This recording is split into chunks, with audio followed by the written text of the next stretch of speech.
Bienvenue dans ce journal. Les titres. Axe Rimadio, il ne reste plus que de faire un tour pour comprendre que les motocyclistes ne respectent pas le code de la route. Bien que la voie des deux roues soit bien libre et bien bitumée, rares sont les conducteurs des motos qui pratiquent cette voie. Les détails dans ce journal. Libération des militaires ivoiriens, les négociations bientôt à terme.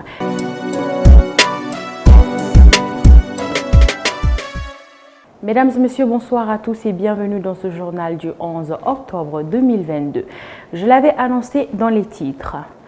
La construction de l'axe Tour de l'Afrique Rimadio a réduit considérablement des embouteillages de cette voie devenue assez fluide aujourd'hui. Les automobiles roulent à leur rythme sans grande difficulté, mais quant aux motocyclistes, c'est le désordre caractérisé par l'incivisme routier. Ils circulent sur la voie des autos en violation flagrante de code de la route malgré les panneaux de signalisation indiquant leur voie. Les explications de Awa Traoré et Lassana Traoré. L'axe Tour de l'Afrique Rimadio figure parmi les rares voies de Bamako les plus larges et fluides avec ses nombreux panneaux qui orientent les usagers. Construit récemment, cette voie qui mène à la sortie de Bamako vers Ségou est très pratiquée. Son utilisation par les usagers connaît de nombreuses difficultés. Les motocyclistes ne conduisent pas sur cette route parce que les autorités doivent faire leur devoir car elle a été faite pour ces motocyclistes et depuis sa construction, on voit qu'elle n'est toujours pas achevée. On doit informer la population de circuler sur l'axe et de faire en sorte de dégager ces vendeurs sur l'axe des motocyclistes. On lance un appel à l'endroit des autorités vu que c'est l'argent du pays qui est investi. Les lois doivent être respectées. Ce n'est vraiment pas une bonne chose pour la circulation car les motocyclistes conduisent sur la voie des engins à 4 roues et nous causons beaucoup de dégâts.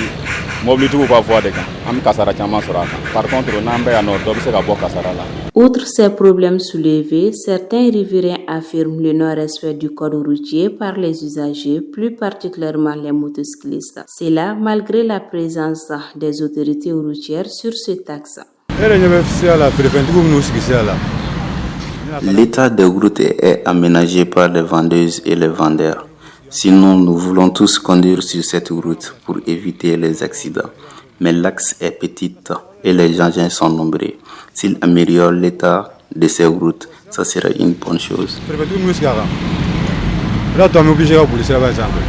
Pour la sécurité des usagers et éviter éventuellement des situations discordantes, les autorités routières doivent faire respecter les lois de la conduite routière sur cet axe, comme c'est le cas dans les autres voies publiques.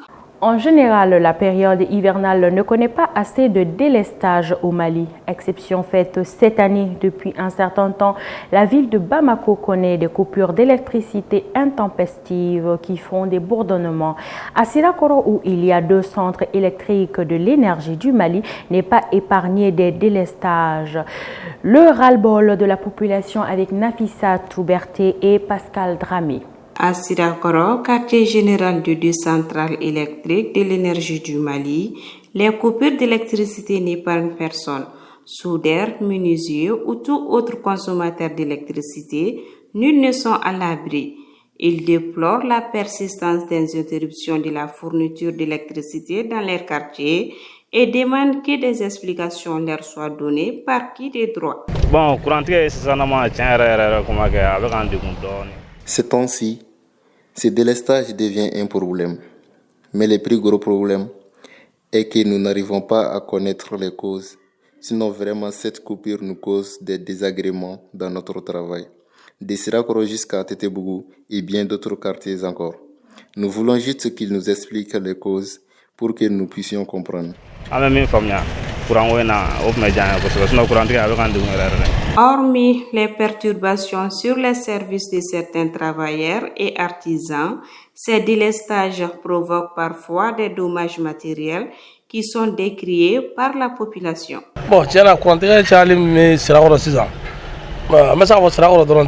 Ces temps-ci, il y a trop de coupures à Sirakoro. Mais je peux dire que ce n'est pas seulement que Sirakoro, parce que moi je suis de Yirimandio. Mais pour Sirakoro est pire. On peut le dire parce que parfois, à cause de la coupure, le travail qui doit être fait en un seul jour peut parfois aller jusqu'à 3 à 4 jours. Et à cause de ça, nous avons tendance à avoir des malentendus avec les clients car ils nous prennent pour des personnes pas du tout sérieuses. Tout ce que nous pouvons dire, c'est qu'ils trouvent une solution pour ça parce qu'à vrai dire, moi j'ignore la cause du problème. Mais nous avons vu des machines passer, soit disant que les coupures allaient cesser. Mais c'est toujours pareil. Il y a l'énergie centrale ici à Sirakoro, mais l'intensité est faible. J'ai 3 machines pendant la chaleur. Il n'y a qu'une seule machine qui marche chez moi, car les autres ont une faible densité. Vraiment, ça nous dérange jusqu'à parfois nous disons des bêtises.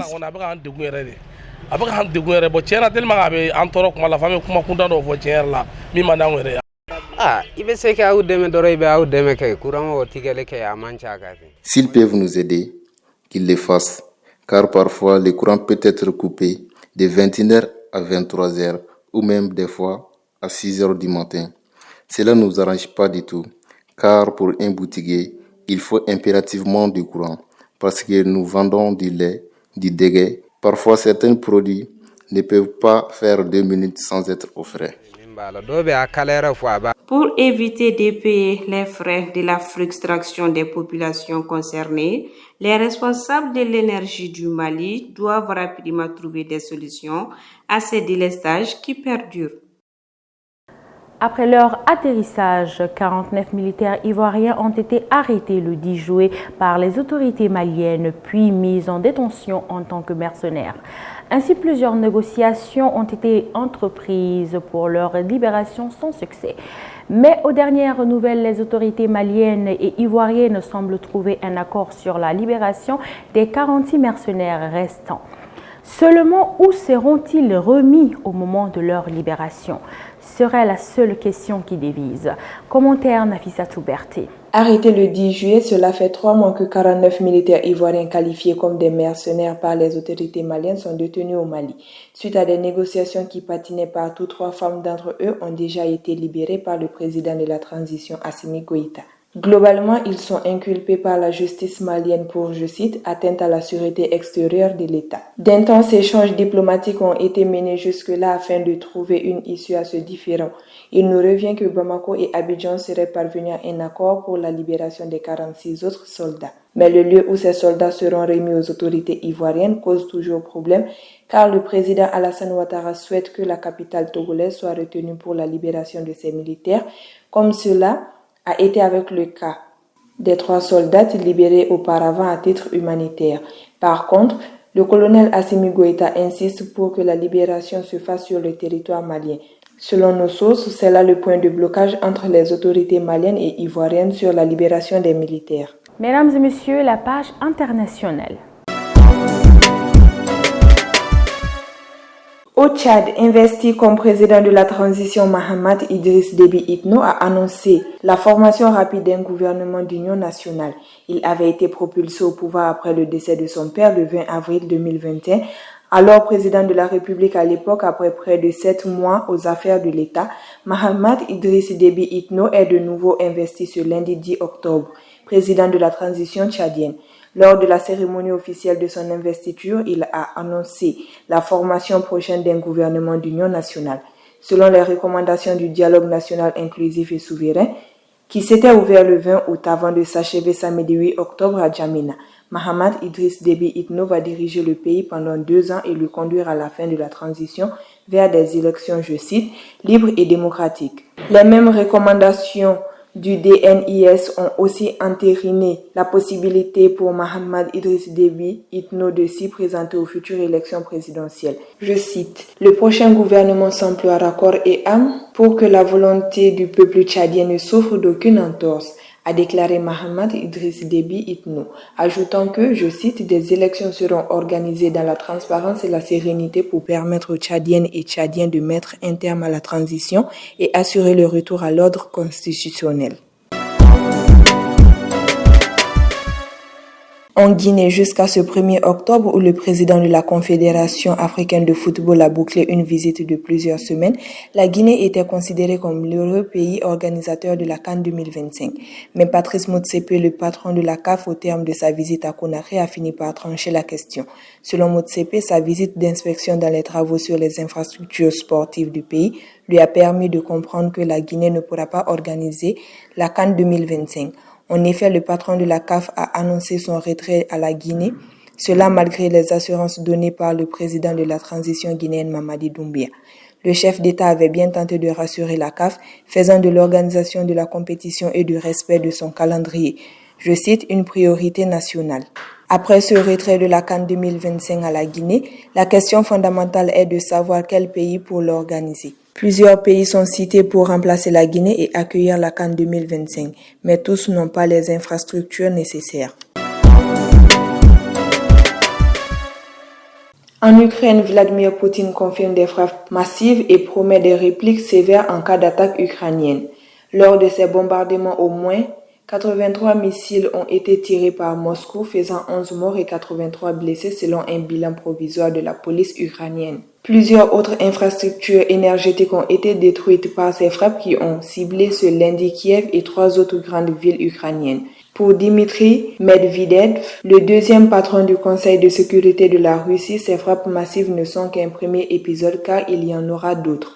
Du côté ukrainien, les autorités affirment que la Russie menait ses frappes graduelles, en désespoir de cause, afin d'essayer de changer le cours de la guerre dans laquelle elle est en difficulté.